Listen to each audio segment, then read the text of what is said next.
우리 지난주는 이제 기압에 대해서 한번 알아봤었고요. 기압에 따라서 바람이 발생하고 뭐 바람 중에서는 뭐 해류풍과 계조풍 이런 거 있었잖아요.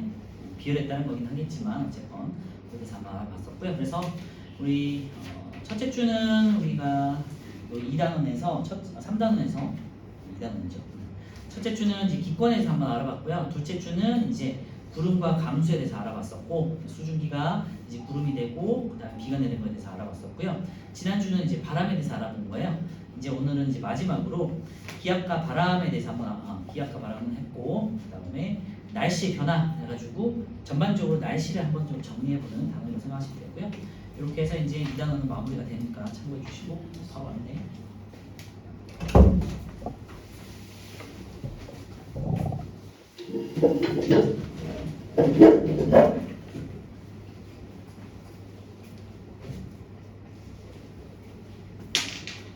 자, 그래서 82페이지에 있는 기단 한번 볼게요. 기단이라는 건요, 기단, 공기의 덩어리, 공기의 뭐 집단, 공기의 그룹 이렇게 생각하시면 되고요. 큰 공기 덩어리라고 생각하시면 돼요. 단자가 우리 집단할 때 단자고, 기자는 공기할 때 기자예요. 그래서 큰 공기 덩어리를 말하는 거고요. 성질이 비슷한 큰 공기 덩어리들을 기단이라고 해요.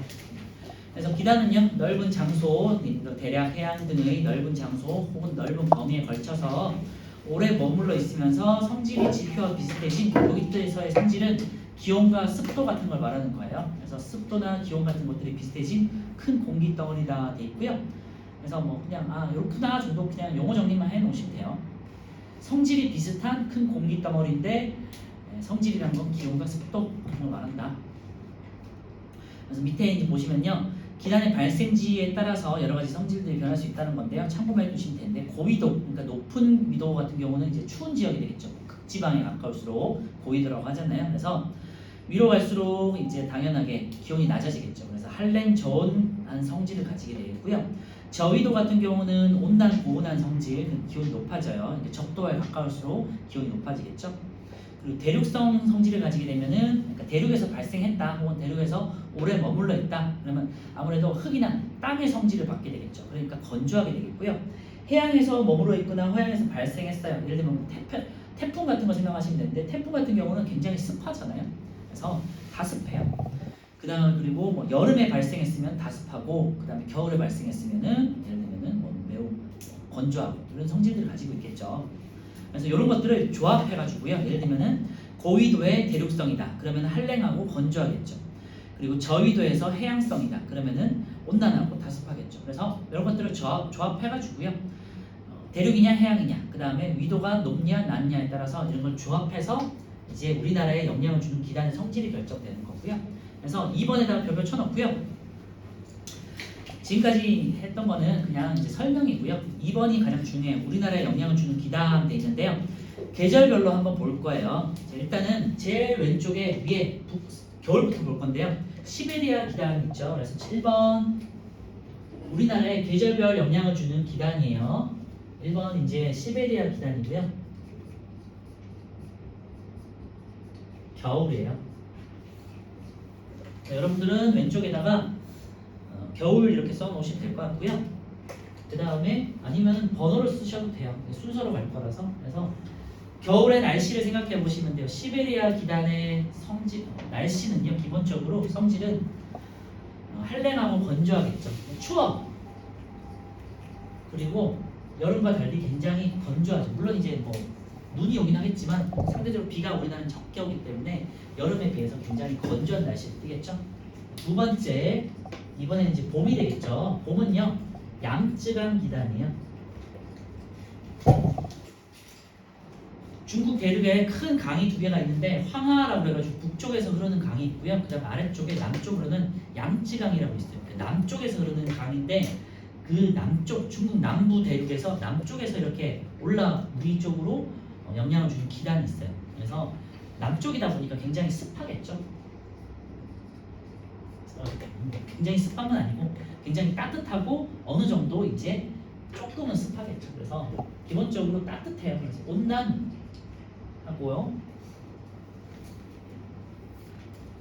그냥 기본적으로는 이제 건조한데 이제 봄 날씨에 영향을 많이 주기 때문에 비가 많이 좀 오게 되겠죠. 그래서 시베리아 기단 왼쪽에는 1번을 써놓으시고요. 양쯔강 기단에는 2번을 써놓으세요. 이게 이제 순서라고 생각하시면 돼요. 우리나라에 영향을 주는 시베리아 기단, 양쯔강 기단. 그 다음에 이제 봄을 지났으니까 초여름이 오는데요. 초여름에 언제냐면 한 5월 정도 되고요. 우리 5월에 살짝 좀 추웠잖아요, 그지? 추웠어요. 비도 좀 오고 조금 선선했잖아요. 여름 치고는 좀 선선하거든요. 그래서 초여름에는요, 오호츠크의 기단이에요. 러시아 쪽에 있는 러시아 그 아래쪽 위쪽에 러시아 쪽에 있는 바다 이름이 오호츠크해가 되겠고요.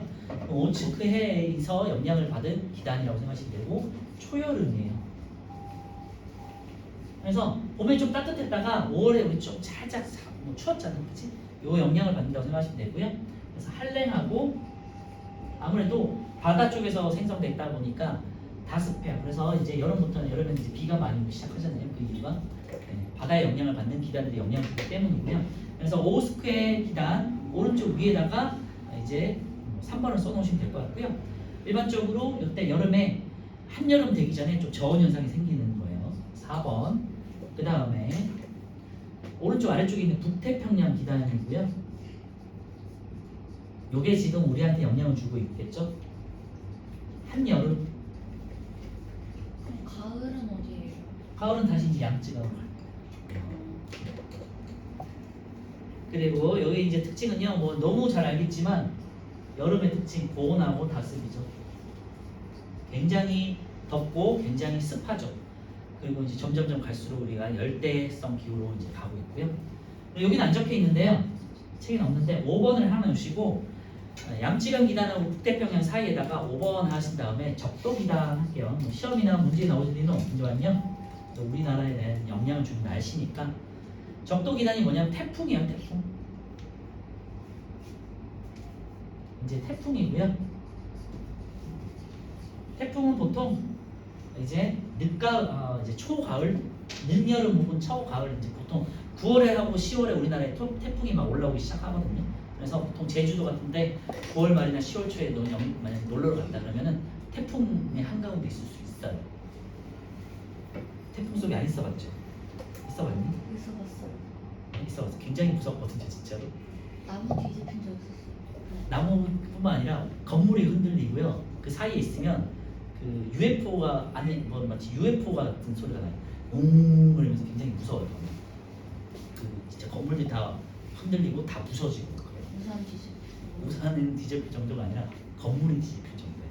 나무가 나무 다 뽑히고 나무 유리창 다 깨지고 막 그래요. 진짜 태풍향이 그 사이에 있으면 굉장히 무서워요. 이제. 제주도 가봐야지. 그래서 보통 이제 요거는 초가을 되겠고요. 한 9월 말에서 한 10월 정도에 제주도 가시면 이제 직접 태풍을 경험할 수 있어요. 태풍의 특징은 당연하게 고온하고 다습이고요. 일반적으로 북태평양 기단보다 이거는 이제 태평양보다 더 아래쪽에 있는 적도 지방에서 발생하는 거기 때문에 굉장히 뜨겁고 굉장히 습한 기단이에요. 그래서 올라오면서 이제 바다를 타고 계속 올라오잖아요. 올라오면서 바다로부터 수증기를 계속 공급받기 때문에 태풍의 특징이 그래서 비가 많이 오고 이제 위도 비압차가 많이 생기기 때문에 바람도 굉장히 세고 그런 특징이 있죠. 그 다음에 이제 뭐 6번은 아니고요.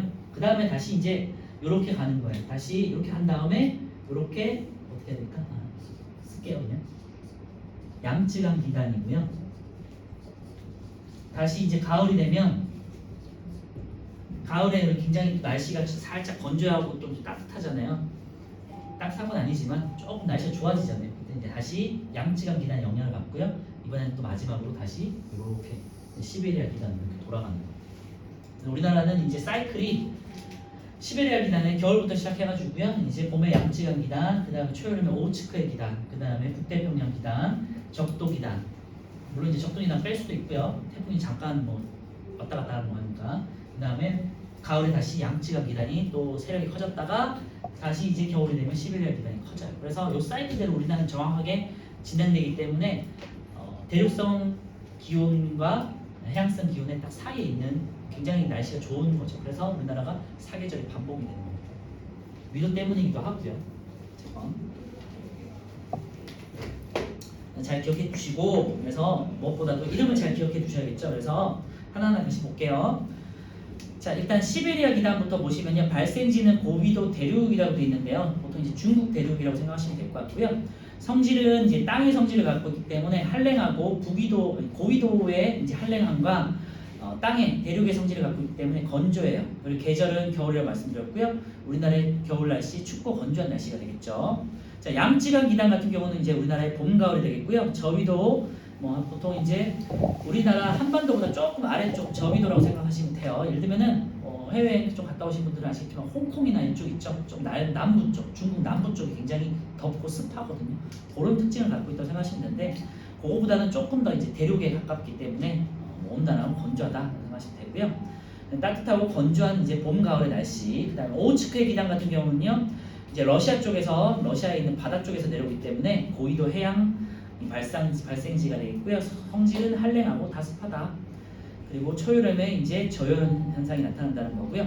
북태평양 기단 같은 경우는 이제 한여름이고 저위도의 해양성 기온이기 때문에 고온하고 다습해요. 그래서 무덥고 습한 지금의 날씨가 되겠죠.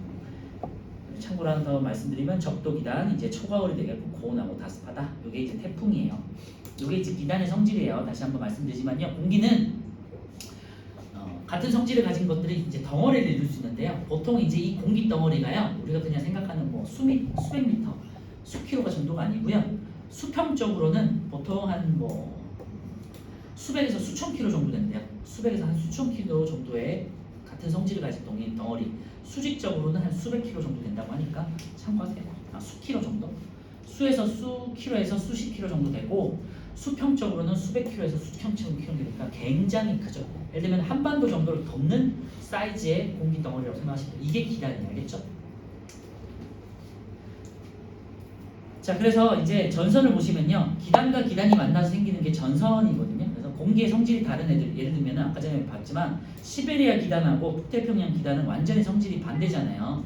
그 시베리아 기단 같은 경우는 한랭하고 건조해. 그런데 북태평양 기단 같은 경우는 고온하고 다습하잖아요. 이 성질이 다른 두 기단이 만났어요. 만났으면은 어떻게 되겠니? 세력의 면역이 비슷해. 그러면은 어디 뭐 큰 세력으로 움직이지 않고 멈춰 있겠지, 그치? 이런 식으로 기단의 성질이 다른 두 기단이 만났을 때 생기는 게 전선이라고 하는데, 요때 이제 우리나라에 보통 이제 한여름에는요, 시베리아 기단하고 북태평양 기단이 만나가지고 딱 한반도에서 딱 정체를 이루거든요. 요게 장마야. 그래서 지금이 딱 장마가 시작될 무렵이잖아요, 그치? 그래서 시베리아 기단의 그 큰 한랭한 성질하고 그 다음에 북태평양의 그 고온 다습한 성질이 만나가지고 이제 6월 말부터 7월까지는 계속해서 비가 내리는 장마 전선이 생겨요. 이때 장마 전선이라고 할 때 전선 있죠. 이 전선이 기단과 기단이 만나서 생기는 걸 전선이라고 해요. 알겠죠? 그 중에서도 세력이 큰 것들이 만나가지고 정체되면 장마가 되는 거예요. 자, 그거에 대한 내용이고요. 자, 그래서 밑줄할게요. 전선은요, 성질이 다른 두 기단이 만나서 생긴 경계면을 전선면이라고 하고요. 그 아래쪽에 우리가 지표면에서 생기는 면을 우리가 경계선을 전선이라고 해요. 우리가 전선면은 알 필요가 없고요. 왜냐면 하늘에 있는 건 우리가 알 필요 없잖아요. 우리가 지표면에서 생기는 전선과 전선이 만나는 이 지표면과 만나는 경계선, 이걸 전선이라고 해요. 그래서 전선만 기억해 주시고, 전선과 전선이 만나서 지표면에서 생성되는 경계선을 전선이라고 한다. 기억해 주시면 될 것 같고요.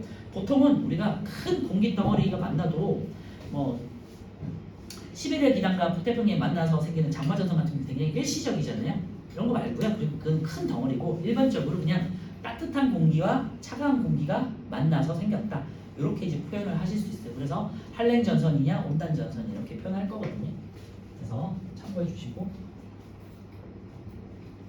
보통은 일반적으로 성질이 다른 두 기단이 만났을 때 전선이 생기는데, 일반적으로는요 그냥 따뜻한 기단하고 따뜻한 공기와 차가운 공기가 만났다라고 생각하시면 되고요. 그 지역에 한랭이냐 온난이냐 하는 전선 두 가지가 생길 거예요.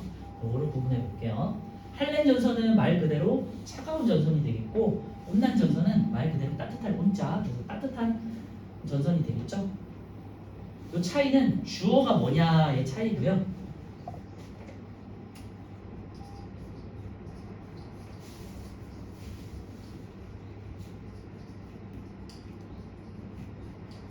한랭 전선하고 온난 전선 둘 다 따뜻한 공기와 차가운 공기가 만나는 거예요. 그런데 주어가 뭐냐가 차이예요. 한랭 전선은 차가운 공기가 여기 따뜻한 공기가 있었는데 차가운 공기가 이렇게 다가오는 경우, 차가운 공기가 따뜻한 공기 쪽으로 오는 경우를 우리가 할렌 전선이라고 해요. 그리고 온난 전선은요, 차가운 공기가 있었는데, 차가운 공기가 이렇게 있었는데 따뜻한 공기가 오는 경우입니다. 그래서 주어의 차이, 주어의 차이. 그래서 할렌 전선 같은 경우는 기존에 따뜻한 공기가 있었는데 차가운 공기가 이렇게 빠르게 다가와서 생기는 경계면을 말하는 거고요. 온난 전선은 차가운 공기가 있었는데 따뜻한 공기가 와가지고 생기는 거야. 그래서 여기서 참고로 사실 알아두셔야 될 건 밀도라는 거예요. 우리 2학년 때 했던 밀도 같은 경우는요, 부피분의 질량이잖아요. 그래서 따뜻한 공기는 부피가 어떻게 되죠? 부피가 팽창하잖아, 그지? 부피가 팽창해요. 그러면 밀도가 부피가 분모값이니까 밀도는 작아지죠. 그래서 그래서 제가 계속 말씀드리잖아요. 밀도는 따뜻한 공기는 밀도가 작아서 가볍다는 표현을 쓰잖아요. 그래서 가벼워서 뜨잖아. 그래서 밀도가 작아져요. 찬 공기는 상대적으로 부피가 따뜻한 공기에 비해 작아요. 이렇게 그냥 압축돼 있다고 생각하시면 돼요.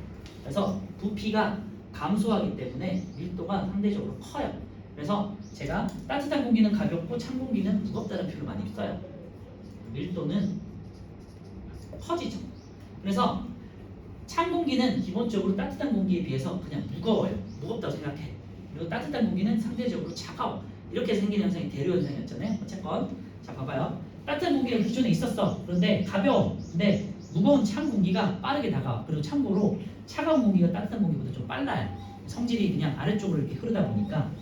그래서 찬 공기가 빠르게 다가와요. 그러니까 얘가 밑으로 파고들겠죠. 그래서 찬 공기는 따뜻한 공기 쪽으로 파고들어요. 그리고 따뜻한 공기가 차가운 공기가 있는 곳을 만났어. 그럼 따뜻한 공기가 이렇게 타고 올라가요. 왜냐면 차가운 공기는 밑에 있고 따뜻한 공기는 위로 있으니까.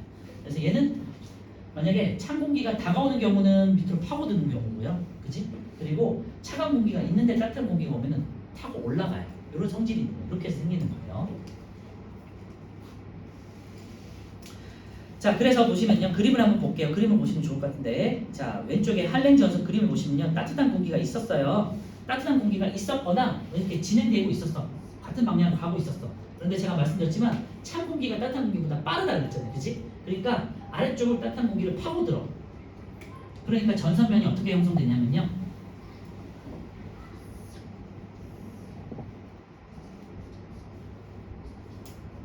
그래서 급격하게 이제 형성이 되죠. 왜냐하면 찬 공기가 따뜻한 공기 밑으로 이렇게 파고들다 보니까 따뜻한 공기는 기존에 있거나 아니면 천천히 가던 애는 이렇게 이제 타고 올라갈 수밖에 없죠. 이런 식으로 이제 퍼지겠죠. 퍼지니까 차가운 공기와 따뜻한 공기의 경계는 굉장히 급경사가 생기겠죠. 그래서 급경사가 생긴다는 특징이 있어요. 그리고 이제 온난 전선 같은 경우는요. 아까 말씀드렸지만 기존에 차가운 공기가 있었는데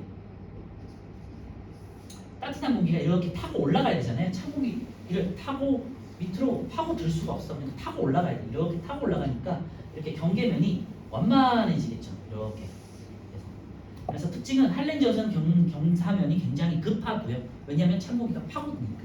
그리고 온난 전선 같은 경우는 찬 공기가 있었는데 타고 올라가다 보니까 완만하게 퍼지겠죠. 그죠? 그래서 경사면의 차이를 보고 여러분들이 판단하실 수 있고 주어가 뭔지가 뭔지에 따라서 할렌이냐 온난인지도 볼 수 있어요. 다시 한번 정리하면요. 할렌은 찬 공기가 파고드는 거고요. 온난 전선은 따뜻한 공기가 찬 공기를 타고 올라가는 거예요. 주어 차이. 그 다음에 할렌 전선 같은 경우는 경사면이 굉장히 급해요. 그리고 온난 전선 같은 경우는 따뜻한 공기가 천천히 타고 올라가니까 완만해요. 아시겠죠? 그리고 비가 어떻게 오는지 보면요. 찬 공기와 따뜻한 공기가 만나면요. 경사면이 급하면서 요 경사면, 전선면 뒤쪽으로 비가 이렇게 내려요. 그리고 경사가 급한데 좁은 범위에서 비가 오죠. 그래서 소나기가 돼요. 그리고 전선면 뒤쪽이 되겠죠. 전선 뒤쪽에 소나기가 내려요. 이런 특징이 있고요. 그 다음에 온난 전선 같은 경우는요. 찬 공기가 있었는데 따뜻한 공기가 타고 올라가면서 넓은 범위로 이렇게 타고 올라가잖아요. 그러면서 조금씩 이제 데워지는 거잖아요. 그래서 넓은 범위에 걸쳐서 비가 와요. 그래서 넓은 범위에 이슬비라고 할까요? 적은 비가 내리는데 넓은 범위요. 전선 앞쪽에, 요거는 전선 앞쪽이죠. 진행 방향에. 넓은 범위에 이제 이슬비가 내리게 되겠고요. 온난 전선은 좁은 범위에 소나기가 내려.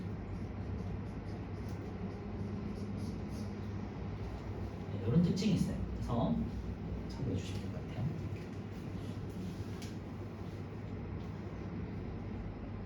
자, 그럼 하나씩 볼게요. 한랭 전선 같은 경우는요, 찬 공기가 따뜻한 공기 아래로 파고들면서 형성되고요. 기호로는 우리가 이제 찬 성질이기 때문에 파란색으로, 그다음에 세모로 표시를 해요.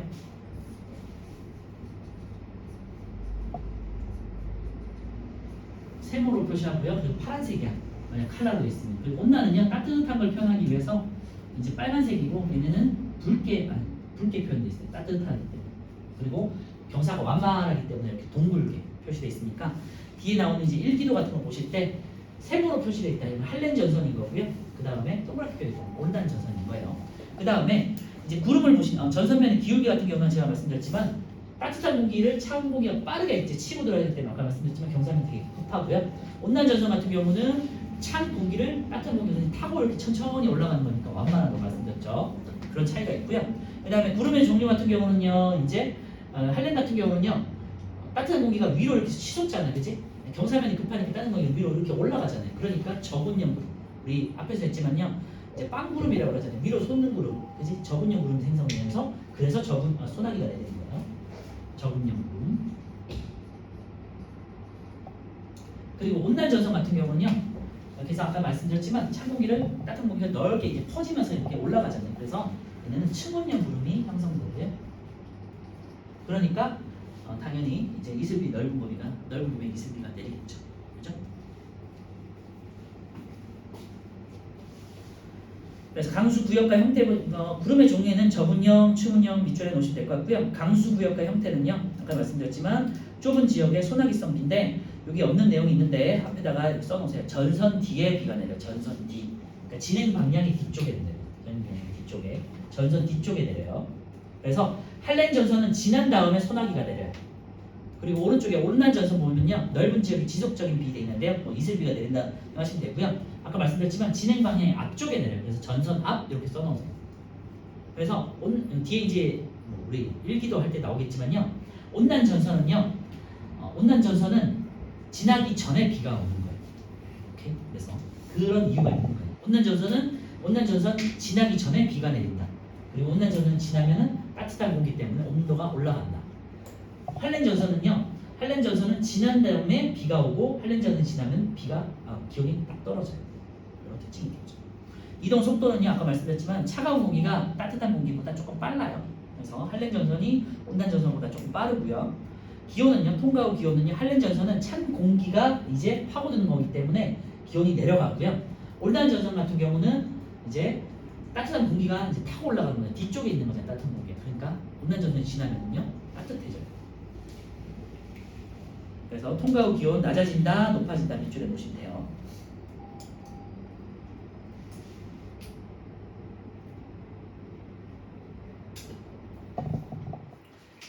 네, 그래서 이 한랭 전선과 온난 전선 구분하는 문제들이 많이 나오니까 참고해 주시고, 오른쪽에 이제 플러스 강의 2번을 한번 보시면요, 전선의 형성 원리 돼 있는데 왼쪽은 찬물에다가 색소를 파랗게 탔고요, 오른쪽에는 따뜻한 물을 이제 빨갛게 색소를 탔죠. 그래서 칸막이를 해놓고 이렇게 분리를 해놨다가 칸막이를 딱 열었어요. 그랬더니 찬물이 아래쪽으로 파고들고 따뜻한 물이 위쪽으로 이제 올라가는 거 볼 수 있죠. 그죠? 왜냐면 말씀드렸지만 찬물은 무거우니까 아래쪽으로, 그리고 따뜻한 물은 가벼우니까 위쪽으로 이렇게 흘러가는 거예요. 그러니까 이렇게 비스듬한 경계면이 생겼죠. 그래서 온도에 따라서 따뜻한 물하고 찬물 사이에 경계면이 생기죠. 이게 이제 전선이라는 거예요. 아시겠죠? 그리고 밑에 이제 보시면요, 회색 전선의 형성과 소멸되어 있는데요. 먼저 이걸 보고 이쪽으로 다시 볼게요. 자, 한랭 전선이 온난 전선보다 빠르게 이동해가지고요, 두 전선이 겹쳐지면서 회색 전선을 형성한다 돼 있는데요. 회색 전선이라는 건 두 전선이 만나서 사라질 때를 말하는 거예요. 그래서 공기의 상하 이동이 없어지면서 강수 현상이 점차 사라지고 회색 전선이 소멸된다 돼 있는데요. 따뜻한 공기보다 아까 말씀드렸지만 따뜻한 공기가 앞으로 가는데 차가운 공기가 와가지고 덮어버리잖아요. 차가운 공기가 더 빠르니까. 그래서 기존에 있던 따뜻한 공기를 차가운 공기가 와가지고 덮어버려요. 그러면서 이제 성질이 다른 두 애들끼리 만나가지고 소멸돼버립니다. 이걸 회색 전선이라고 하거든요. 왼쪽에 보시면요, 왼쪽 아래쪽에 폐색 전선과 정체 전선이 있는데요. 한랭 전선과 이제 온난 전선이 겹쳐지면서 형성된다겠죠. 그래서 거기다 밑줄에 놓으시고 생성되는 걸 보면요. 폐색 전선은 이 기존에 찬 공기가 이렇게 있었어요. 그리고 따뜻한 공기가 이렇게 타고 올라가는 이제 온난 전선이 있었어. 두 전선이 만났을 때 생성되는 거예요. 그런데 여기에 이제 차가운 공기가 있었고 얘가 다가오고 있었어요. 차가운 공기와 따뜻한 공기가 있었으니까 여기는 또 한랭 전선이 생겼겠죠. 기존에는 온난 전선이 있었는데 한랭 전선이 생겼어요. 찬 공기가 다가오면서. 그런데 온난 전선하고 한랭 전선의 차이는 아까 말씀드렸지만 빠르기라고 했잖아요. 한랭 전선이 온난 전선보다 좀 빨라. 왜냐하면 차가운 공기이기 때문에 얘가 이렇게 다가와요. 그럼 다가오면은 찬 공기는 있었고 이제 이번엔 뒤에서 다가오는 찬 공기가 있겠죠. 그러면 여기 따뜻한 공기가 차가운 거와 차가운 거 사이에서 이렇게 짜부가 되겠지, 찌부가 되겠지, 그지? 그러니까 점점 갈수록 얘는 따뜻한 공기를 덮어버리겠죠. 그러니까 이 전선이 온난 전선과 한랭 전선이 만나서 이제 사라져버리겠죠, 그죠? 네, 왜냐하면 따뜻한 공기가 사라져버려요. 이런 경우가 이제 폐색 전기. 그래서 온난 전선과 한랭 전선이 만나가지고요. 보통 이제 보시면 같은 방향으로 진행하다가 온난 전선이 느리니까 한랭 전선에 이제 잡아 먹혀 버리는 경우잖아요. 그래서 같은 방향으로 표시를 해요. 그래서 회색 전선은 이제 세모하고 동그라미하고 세모하고 동그라미, 세모, 동그라미, 세모, 동그라미 이런 식으로 같은 방향을 표시해요. 그래서 만약에 일기도 같은 거 보실 때 같은 방향으로 이렇게 이제 세모 동그라미, 세모 동그라미 이렇게 반복돼 있다. 요거는요 온난 전선을 한랭 전선이 따라잡아가지고 폐색 전선이 형성되면 소멸될 거라 소리예요. 알겠죠? 얘는 그렇게 중요한 건 아니고요. 그냥 온난 전선이 있었는데 한랭 전선이 와가지고 같은 성질이 비슷해서 그냥 사라졌다 이렇게 생각하시면 되고 얘가 중요한 건 아니고요. 오른쪽에 보면 장마 전선인데요. 제가 아까 말씀드렸지만 장마 전선은요 방향이 중요한데 회색 전선은 같은 방향으로 와가지고 잡아 먹은 거잖아, 그치? 그런데 장마 전선은요 세력이 다른 특히 세력이 비슷하고 큰 애들이 아까 제가 말씀드렸지만 차갑고 건조한 거, 차갑고 습한 애들이 와가지고 반대편에서 와가지고 딱 경계면을 형성하는 거예요. 예를 들면은 전쟁이 났어. 이쪽 뭐 남군하고 북군이 세력이 비슷해. 그러면 어떤 전선이 형성될 거 아니에요, 그죠? 그러면 대치가 되잖아. 그래서 그게 오래 갈 거 아니에요, 그죠? 이게 장마 전선. 그래서 장마 전선은요 한랭하고 온난 방향을 보시면은 이제 반대로 돼 있죠. 한쪽은 이제 위쪽에서 내려오는 것들은 예를 들면은 한랭하다 이렇게 표시하고 위쪽 아래쪽에서 올라가는 것들은 이제 이렇게 동그랗게 돼 있죠. 그래서 방향이 달라요. 그래서 세력이 다른 두 전선이 만나서 대치를 이루는 걸 장마 전선이라고 보통은 우리나라에 한반도에 이제 여름에 장마가 많이 오는 이때가 되겠죠. 오늘 때가 되겠지. 그래서 다른 방향에 있다는 거 말씀드리는 거고요. 세력이 비슷한 두 기단이 만나서 특히 반대 방향으로 와가지고요 한 곳에 오래 머무르면서 형성되는 거고 오른쪽에 보시면요 우리나라 부근에 정체 전선도 있는데요. 북쪽에 찬 기단, 보통 이제 시베리아 기단 되겠죠. 그다음에 남쪽에는 따뜻하고 습한 북태평양 기단이 만나서 형성되고요. 한 곳에 오래 머무르며 많은 비를 내리면서 이때 장마 전선이라고 한다. 됐죠? 그리고 살짝 넘겨주시면요. 84페이지에 제일 아래쪽에 여름철 날씨를 보면요.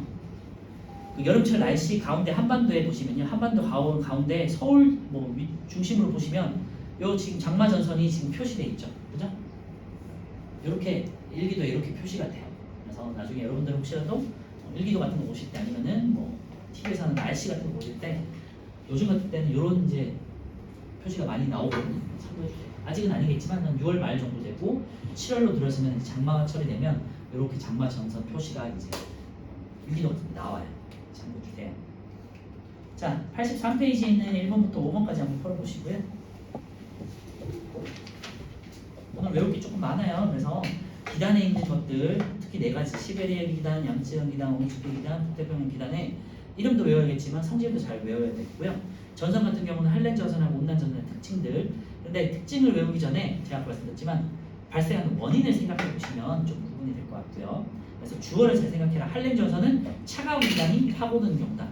그 다음에 온난 전선은 따뜻한 공기가 타고 올라가는 경우다. 그러니까 완만하게 퍼진다. 이걸 한번 생각해 보시면 조금 오래 기억이 남을 거고요. 또 뒤쪽에도 오늘 고기압, 저기압의 날씨, 그 다음에 온대 저기압에서의 날씨, 계절별 날씨에서 좀 외롭게 많아요 오늘은.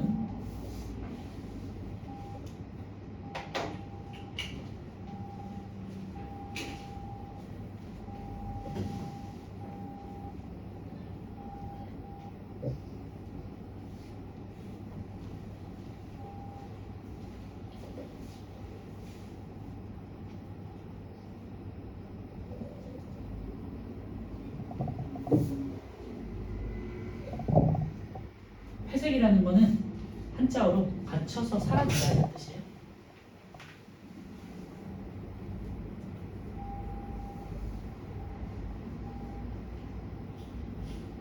그리고 장마라는 뜻은요. 장마의 뜻은 정확하게는요. 오랜 시간 동안 머물러 있다 이런 뜻이에요. 장마정선. 우리 이제 정체정선이라고 하고.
자, 1번부터 볼게요. 기단은 기온과 습도 등의 성질이 지표와 비슷해진 큰 공기 덩어리를 말한다. 5가 되겠고요. 저 위도에서 발생한 기단은 이제 아무래도 따뜻한 지역에서 발생했으니까 기온이 높겠죠. 5가 되겠고요. 해양에서 발생한 기단은 이제 습해요. 수증기를 많이 머금게 되니까 X가 되겠고요. 기단의 성질은 계속해서 변할 수 있어요. 대륙에서 발생했더라도 바다를 지나면서 바다에서 이제 따뜻한 수증기가 공급되면은 이제 습한 성질이 되기도 하고요. 그 다음에 저위도로 이동하면서 한랭했던 것들이 따뜻해지기도 하고 그래서 성질은 변할 수 있어요. 기단은 2번은요 A, B, C, D 기단의 이름을 쓰시오 돼 있는데요. A는 시베리아, B는 양쯔강, C는 오호츠크해, D는 북태평양. 그래서 A, B, C, D 순으로 잘 기억해 주세요. 시베리아, 양쯔강, 오호츠크해 기단, 북태평양 기단. 자, 1번에 A는 한랭 건조하고요. 시베리아 기단이니까 한랭 건조하다. 그 다음에 2번에 B는요 오른쪽으로 볼게요. A는 한랭 건조하고 5번에 A는 겨울이 되겠죠. B는 이제 양쯔강 기단이 되겠고 D가 온난 건조하고요. 그 다음에 6번에 B는 이제 봄 가을이 되겠죠. C는 이제 오호츠크해 기단이고 한랭 다습하고요. 이제 초여름. D는 이제 북태평양 기단 되겠고 고온 다습하고 여름 되겠죠. 또 계절별로 순서를 꼭 잘 기억해 주세요. 4번은요. 한랭 전선은 이제 왼쪽 보고 하시면 되겠죠. 세모나게. 그 다음에 온난 전선은 동그랗게. 회색 전선은 같은 방향으로 세모와 동그라미가, 장마 전선 혹은 정체 전선은 반대 방향으로 세모와 동그라미가 반대로. 자, 5번은요. 지금은 주어를 보시라고 그랬죠. 그래서 찬 공기가 지금 다가오고 있고 따뜻한 공기가 위로 치솟고 있잖아요. 그래서 따뜻한 공기가 위로 치솟고 있다, 수직으로 올라가고 있다 하시면은 찬 공기가 파고든 경우이기 때문에 할렌 전선. 온다는 경우 따뜻한 공기가 옆으로 천천히 이렇게 뭔가 퍼지듯이 있다. 그러면은 온난 전선이 되겠죠. 이거는 할렌 전선이고요. 전선면의 기울기는 이제 급하죠. 그다음에 구름 같은 경우 따뜻한 공기가 위로 치솟으니까 저군형이 되겠고요. 좁은 범위의 소나기성이 되겠죠. 그다음에 이동 속도는 굉장히 빠르고요. 통과 후 기온은 할렌 전선이 지나면 찬 공기가 이제 지나가는 거기 때문에 기온이 낮아지겠죠. 그래서 우리나라에 영향을 주는 기단하고 할렌 전선, 온난 전선의 특징 잘 기억해 주세요. 자, 이제 넘겨주시고요. 84페이지. 자, 고기압과 저기압의 이제 날씨를 볼 건데 우리 앞에서 했던 거 고기압하고 저기압을 생각해 보시면 되고요. 제가 그때도 다시 한번 말씀드렸지만 다시 한번 정리해 볼게요. 이제 어떤 지역에 공기가 가열이 됐을 때, 공기가 가열하면 이렇게 상승을 하겠죠. 그래서 공기가 가열돼서 상승한 지역은 저기압이 돼요. 그리고 이제 상승하게 되면요, 공기가 상승하면 부피가 팽창하면서 기온이 내려가고 이슬점에 도달해서 수증기가 응결하면서 구름이 생성된다고 했잖아요. 그렇지? 그래서 상승하면 부피가 팽창하고 그 다음에 이슬점에 도달하니까 기온이 내려가고요. 이슬점 도달하니까 수증기가 연결되면서 구름 형성, 그죠? 그러니까 흐리고 비가 많이 와요. 비나 눈이 내리겠죠. 그 다음에 하강하는 공기에서는요, 공기가 이제 밑으로 이제 계속 내려오니까 아래쪽에 지표면에 이제 공기가 쌓이겠죠. 고기압이 되겠고요. 그래서 방향은 고기압에서 저기압 쪽으로 바람이 분다. 제가 크게 표현할게요. 고기압. 그리고 이제 하강하니까 얘는 공기가 압축되거든요. 압축되면서 공기를 계속해서 밀어내잖아요. 그렇지? 그러니까 맑아지겠죠. 맑은 날씨, 맑음 이렇게 표현하면 되겠죠. 부피가 이제 수축하면서 맑은 날씨가 지속된다 이렇게 생각하시면 될 것 같고요. 요거는 이제 앞에서 했으니까. 그런데 요거를 기억하셔야 되는데요. 저기압은 공기가 이렇게 들어오는데 들어올 때 이렇게 반시계 방향 공기가 들어와요. 그리고 공기가 주변으로 이렇게 몰려들 때 저기압 중심으로 공기가 이렇게 몰려들 때 반시계 방향으로 들어온다고 생각하시면 되고, 고기압에서는 공기가 이렇게 들어왔으니까 나가야 되잖아요. 여기 밑으로 내렸던 공기가 나가야 되잖아요. 퍼져야 되잖아요. 그렇지? 이때는요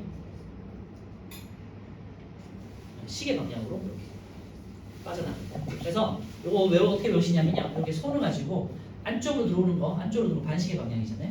안쪽으로 들어올 때는 우리 반시계 방향 외우시고, 밖으로 나가는 거, 이거는 시계 방향이죠. 그치? 그래서 오른팔 하나로 외우시면 돼요.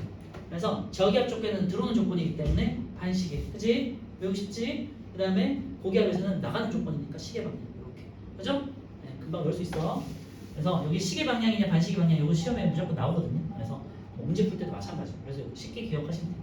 저기압 쪽까지는 공기가 모여드는 조건이야. 그러니까 들어오는데 반시계 방향. 그 다음에 고기압에서는 공기가 이제 위에서부터 계속해서 위에서 공기가 밑으로 내려오니까 이제 퍼져 나가야 되잖아요. 그러니까 퍼져 나가야 되니까 이제 나갈 때는 시계 방향으로 퍼져 나간다. 아시겠죠?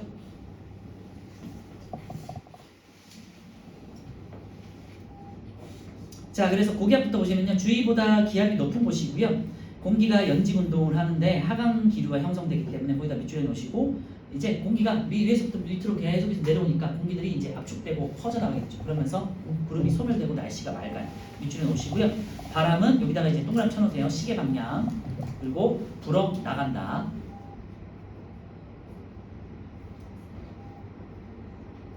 공기가 압축되면서 기온은 높아지고 상대 습도는 낮으면서 건조해서 맑은 날씨. 그리고 자, 저기압 같은 경우는 오른쪽에 이제 상승기류죠. 상승기류가 생성되면서 구름 생성, 여기다 밑줄에 놓으시면 될 것 같고요. 공기가 팽창하면서 기온이 떨어지고 상대 습도는 높아진다. 알겠죠? 그래서 날씨가 흐리거나 비는 여기다 밑줄에 놓으시고요. 시계 반대 방향 동그라미 쳐놓고 공기가 불어 들어온다. 밑줄에 놓으세요.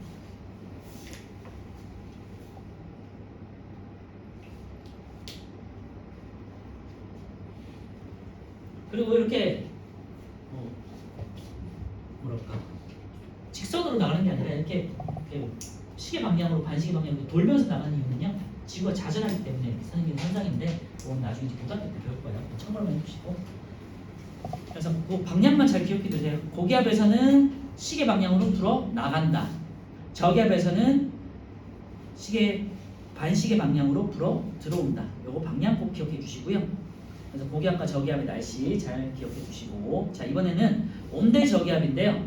온대 저기압이 굉장히 중요하고 이제 좀 어려울 수 있어요. 왜요? 좀 헷갈릴 수 있기 때문에. 자 온대 저기압이란 건요, 온대성 날씨를 띠는 저기압이고요. 우리 중위도 지역 있잖아요. 우리는 한반도의 날씨만 알면 되는 거잖아요. 뭐 우리가 뭐 북극이라든지 적도 지방의 날씨를 알 필요는 없잖아요. 그래서 우리 중위도 지방에서 생기는 보통 봄 가을에 이제 생기는 거를 온대성 저기압이라고 하고요. 중위도 지방에는 보통 이제 북쪽에 찬 기단하고 남쪽에 있는 따뜻한 기단이 왔다 갔다 하면서 세력이 왔다 갔다 하면서 형성이 되기 때문에 이럴 때 온대성 저기압이 생기거든요. 그래서 이때 날씨가 우리는 중요하겠죠. 그래서 온대성 저기압은요, 한랭전선하고 온난전선이 같이 온다 이렇게 생각하시면 돼요. 저기압 중심에서 온난전선하고 한랭전선이 같이 있는 경우를 우리가 온대 저기압이라고 하고, 중위도 지방 한반도 같은 데서 생기는 경우다 봄, 가을에 생각하시면 돼요. 그래서 온대성 저기압 보시면요, 중위도 지방에서 북쪽의 찬 기단과 남쪽의 따뜻한 기단이 만나서 한랭전선과 온난전선을 동반했을 때를 보통 말한다라는 거고요. 날씨로 따지면 봄, 가을이에요. 여름에는 우리가 북태평양 고기압이 생기고요. 그 다음에 겨울에는 시베리아 고기압이 생겨요. 그런데 봄, 가을에는 고기압이 뭐 크게 세력을 떨치지 못하기 때문에 주변에 한반도 주변에서 저기압들이 많이 생기거든요. 여기를 온대성 저기압이라고 한다 생각하시면 되고요. 그래서 위에 이제 그림을 보시면요, 저기압 중심지를 기본으로 해서 오른쪽에는 온난전선, 왼쪽에는 한랭전선 이렇게 있는 걸 볼 수 있어요, 그죠?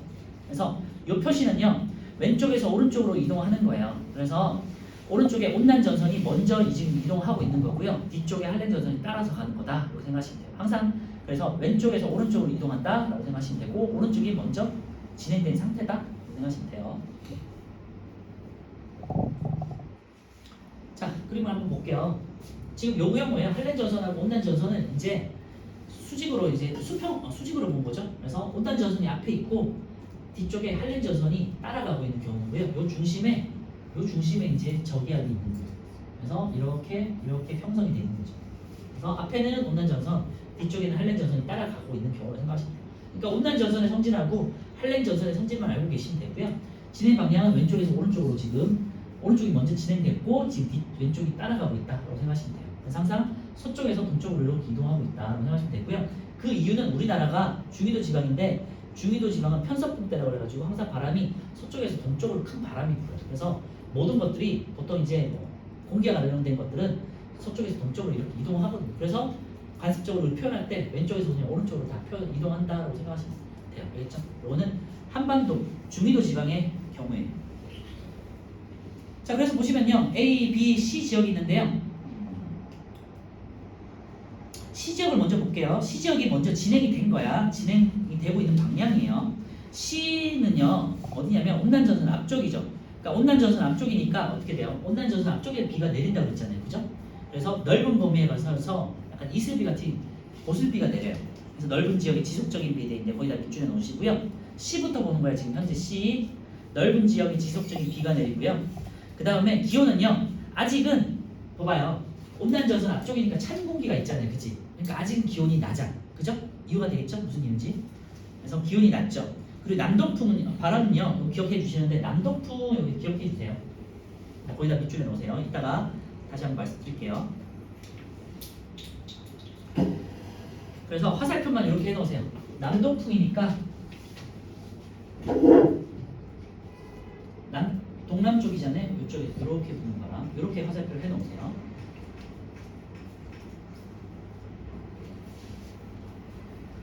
그 이유는 다시 말씀드릴 거예요. 남동풍인 거는. 자, 그렇게 표시해 놓으시고, 그 다음에 밑에 이제 하나만 더 추가해 주세요. 구름은요, 아까 제가 말씀드렸죠, 층은형이야. 그래서 층은형 구름형 써놓으세요. 그래서 C 지역은요, 온난전선 앞쪽이기 때문에 층은형 구름이고, 비가 넓은 지역에 지속적인 비가 내리고요. 그 다음에 기온은 일단은 낮아요. 왜냐면 찬 공기가 있는 지역이니까. 자, 이번에 B를 볼게요. 왼쪽으로 이제 가요. B 지역은요, 온난전선이 지났고 한랭전선이 다가오고 있는 지역이에요. 그죠? 온난전선이 지났어. 그러니까 요 지역이야. 요 사이. 지금 요 사이. 요 사이는요, 온난전선이 지났잖아. 근데 따뜻한 공기가 있는 지역이죠. 그러니까 기온이 높아지겠지. 그치? 그래서 날씨는 일단 맑고요. 온난전선 지나면서 맑아지고 기온이 높아요. 거기다가 밑줄에 놓으세요. 온난 전선 뒤쪽이기 때문에 이제 따뜻한 공기가 있어서 기온이 높은 거야. 온난 전선이 지나면. 그 다음에 풍량은 남서풍 있죠. 밑줄에 놓으시고 남서풍은 이렇게 표시해도 돼요.